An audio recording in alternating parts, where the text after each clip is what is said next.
Dear students, I am classes में आपका स्वागत है। मैं राजमोहन सर आज आप लोगों को केमिस्ट्री का लेसन 2 जो एनसीईआरटी चैप्टर है अम्ल, क्षार और लवण के बारे में पढ़ाऊंगा।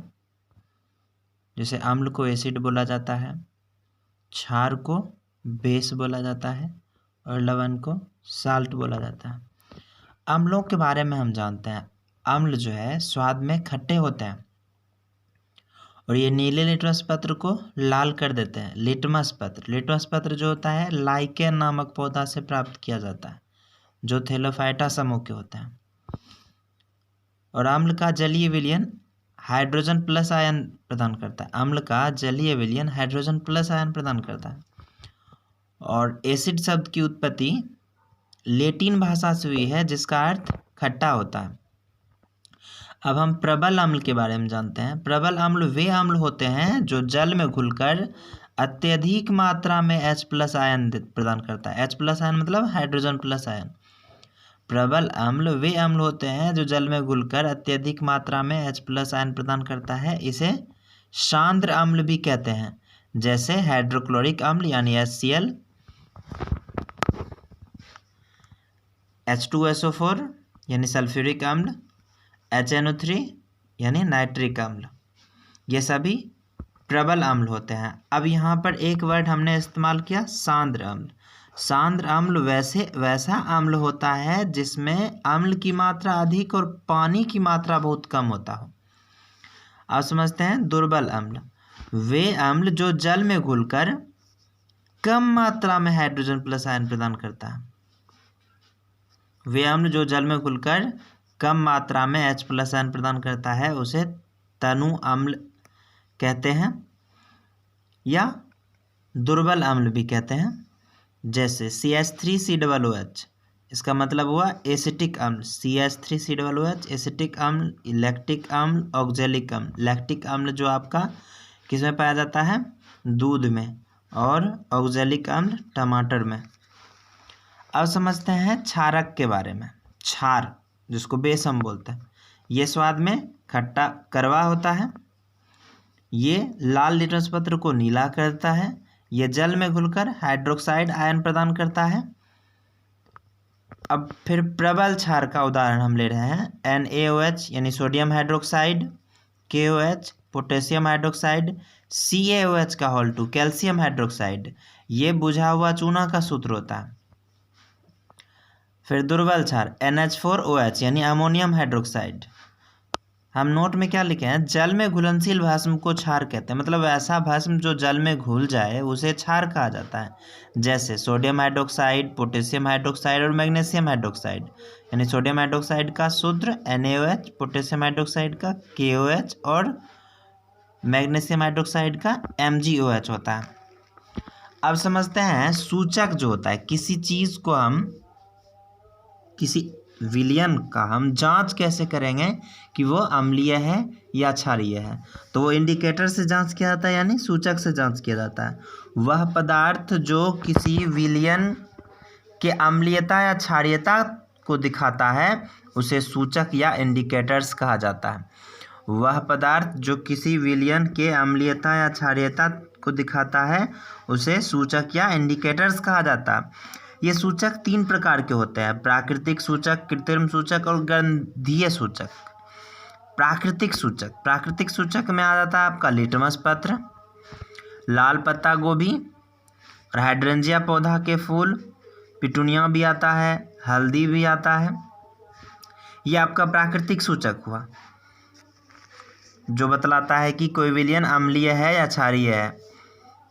आगे मैं बताऊंगा जो कैसे पता करेंगे इन सभी से, जो कौन सा विलयन यानी कौन सा घोल अम्ल है या क्षार। अब दूसरा होता है सूचक का दूसरा प्रकार, कृत्रिम सूचक, जिसको संश्लेषित सूचक भी कहा जाता है।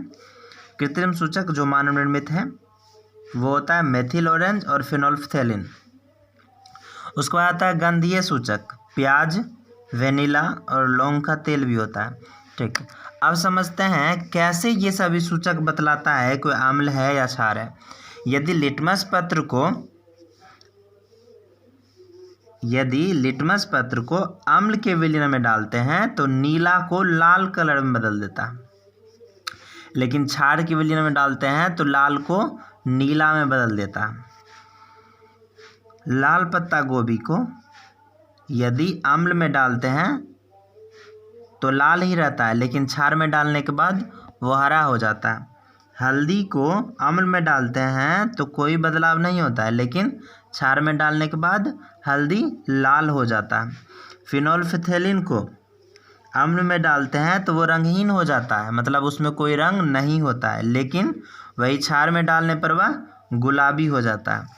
मेथिल ऑरेंज को जब अम्ल में डालते हैं तो वह लाल होता है, लेकिन क्षार में डालने के बाद वह पीला हो जाता है।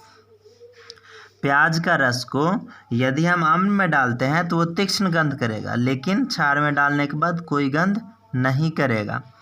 जब हम लौंग का तेल को अम्ल में डालते हैं तो वही गंध करेगा, लेकिन क्षार में डालने के बाद कोई गंध नहीं करेगा।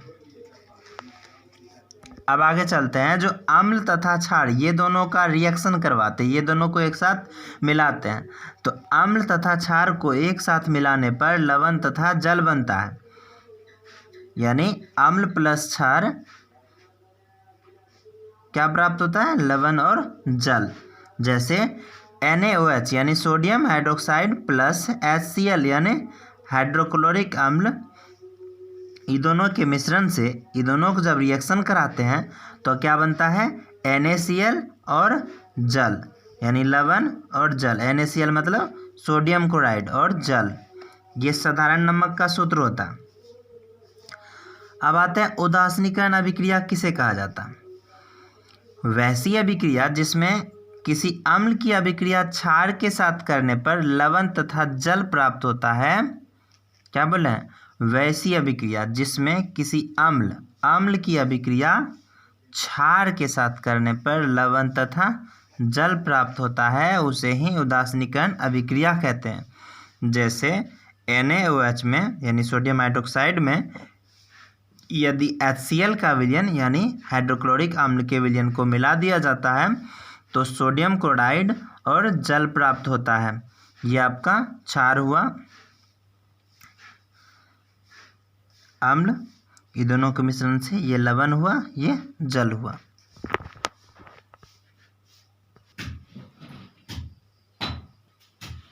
अब अम्ल की अभिक्रिया धातु के साथ कराते हैं। जब किसी अम्ल की अभिक्रिया धातु के साथ कराते हैं तो लवण तथा हाइड्रोजन गैस बनता है। यानी अम्ल की अभिक्रिया धातु के साथ कराने पर हाइड्रोजन गैस बनता है। जैसे यदि Zn में जिंक में H2SO4 यानी सल्फ्यूरिक अम्ल को डालते हैं तो जिंक सल्फेट और हाइड्रोजन गैस बनता है। इसका अर्थ ये हुआ अम्ल की अभिक्रिया धातु से कराने पर कौन सा गैस बनता है? तो हाइड्रोजन गैस बनता है। ये क्वेश्चन इस बार एग्जाम में पूछा गया था। धातु के ऑक्साइड के साथ अब अम्ल की अभिक्रिया कराते हैं। जब धातु के ऑक्साइड को किसी अम्ल के साथ अभिक्रिया कराते हैं तब क्या बनता है? जब किसी अम्ल की अभिक्रिया धातु के ऑक्साइड के साथ की जाती है तो लवण और जल बनता है। अब धातु के कार्बोनेट के साथ अम्ल की अभिक्रिया कराते हैं।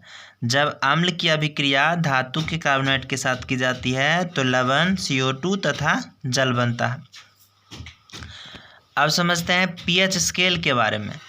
pH स्केल क्या होता है? pH स्केल एक ऐसा स्केल होता है जो किसी घोल के या विलयन के अम्लीयता या क्षारीयता होने की जांच करता है। तो pH स्केल किसी विलयन में उपस्थित हाइड्रोजन प्लस आयन की सांद्रता ज्ञात करने के लिए एक स्केल को विकसित किया गया है जिसे pH स्केल कहा जाता है। इसकी खोज 1909 ईस्वी में सोरेनसन ने किया था। pH स्केल में P मतलब पुषांश या पोटेंज होता है, जो जर्मन भाषा का एक शब्द है जिसका अर्थ शक्ति होता है। pH स्केल में 0 से लेकर 14 तक अंक अंकित रहता है, जिसमें 0 से 14 तक का pH मान ज्ञात किया जाता है। अब चलते हैं नोट में। नंबर 1, pH मान यदि किसी विलयन का pH मान यदि 7 हो तो वह विलयन उदासीन होगा। यदि pH मान 7 से कम यानी pH लेस देन 7 हो तो वह अम्लीय होगा यानी खट्टा होगा। यदि pH मान 7 से अधिक हो या pH ग्रेटर देन 7 तो वह उदासीन होगा। अब हम दैनिक जीवन में pH का क्या महत्व होता है वो पढ़ते हैं। पौधे एवं जीव जंतु का पौधे, यहाँ गलत है, pH के प्रति संवेदनशीलता होगा। अब पौधे एवं जंतु में pH कैसे निर्धारण होता है, मतलब pH का क्या महत्व है वो पढ़ते हैं। हमारा शरीर जो होता है वो 7 से 7.8 pH प्रास के बीच कार्य करता है। यदि इससे कम या ज़्यादा हो तो हमारा शरीर असंतुलन स्थिति में हो जाएगा। और हम जानते हैं वर्षा जल का pH मान यदि 5.6 से कम हो जाता है तो वह अम्लीय वर्षा कहलाता है, जो जलीय जीव के लिए हानिकारक होता है। ठीक, उसके बाद मिट्टी में भी pH का महत्व होता है। यदि मिट्टी का pH मान 7 से कम हो जाए या 7 से अधिक हो जाए तो किसानों को जिंक का प्रयोग करना पड़ता है। इसलिए मिट्टी में pH का महत्व क्या होता है, अच्छी उपज के लिए मिट्टी का pH मान 7 होना चाहिए। हमारे पाचन तंत्र में भी pH का महत्व होता है। जैसे हमारे उदर में हाइड्रोक्लोरिक अम्ल पाया जाता है, यानी हमारा पेट जो है हाइड्रोक्लोरिक अम्ल उत्पन्न करता है जो भोजन के पाचन में सहायक होता है।